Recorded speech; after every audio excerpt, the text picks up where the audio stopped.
A rectangle is inscribed in a circle so that each vertex of the rectangle lies on the circumference of the circle. The diagonal of the rectangle is twice the length of the shorter side of the rectangle. The area of the rectangle is 1089 times square root of 3 square units. What is the length in units of the diameter of the circle? Okay, using the given information, we have to get, we have to find the diameter of the circle. Okay, first let me draw a circle here. And also let me draw a rectangle inside the circle over here. Okay, let me draw it. And according to the question, each vertex of the rectangle must lie on the circumference of the circle. Okay, here this is a first vertex, second vertex, and here we have third vertex, and here we have fourth vertex. Okay, now let me draw the diagonal of the rectangle over here. So this is a diagonal of the rectangle.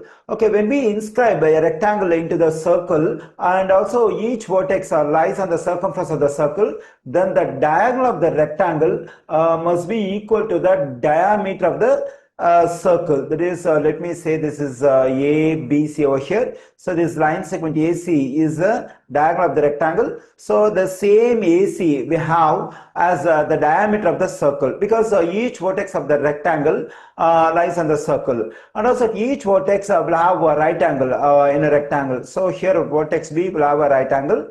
Now let's consider the information. The diagonal of the rectangle is twice the length of the shortest side of the rectangle. Okay, here let's consider this AB as the shortest side of the rectangle and BC is the longest side.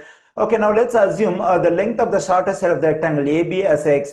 Then what is the length of the diagonal AC? So the length of the diagonal is twice the length of the shortest side of the rectangle. That is 2 times of this x, that is 2x.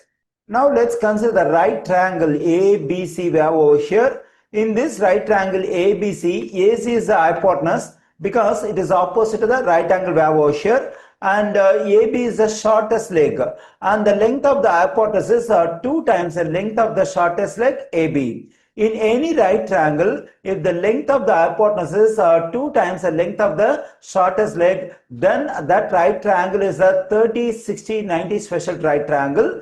And we can consider the smallest angle measure 30 degrees over here, and the next angle measure 60 degree over here.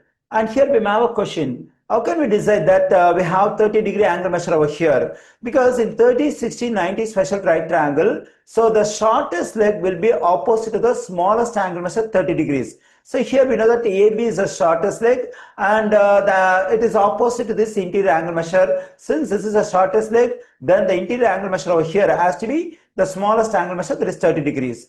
Okay, when I assume x as the length of the shortest leg in 30, 60, 90 special right triangle, to get the length of the next longer leg, which is opposite to 60 degree, I have to multiply the length of the shortest leg x by square root of 3. So that is the length of this leg BC is x times square root of 3. Okay, now we can consider this particular piece of information. That is the area of the rectangle is 1089 square root of 3. Okay, let me write the stuff over here.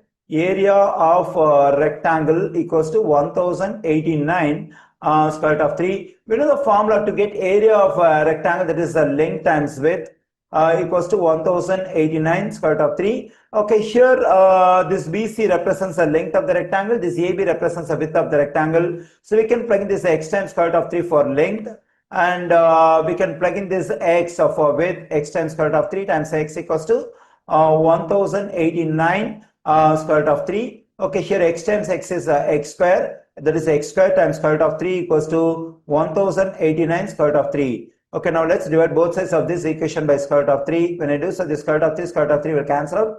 So the same thing, and I'm getting x square equals to 1089. Okay, now to solve for x, I have to get rid of this square. For that, we have to take square root on both sides. Okay, when I take square root on both sides, so on the left side, the square root and square will cancel out. When I take square root on both sides of the equation, for this square root, usually we consider positive or negative sign. But here, I'm going to consider only positive sign for this square root, because on the left side, we have x. And also, x represents the length of the shortest side of the rectangle. It can now be a negative value. So we can consider only positive sign for the square root of square root. So, and also the square root of 89 is 33. Okay, now I got the value of x, that is 33. As I said earlier, the diagonal AC of the rectangle over here represents the diameter of the circle. So now to get the length of the diameter AC of the circle, we have to plug in 33 for x over here. When I do so, I am getting 2 times 33, that is equal to 66 units. Therefore, the length of the diameter is 66 units.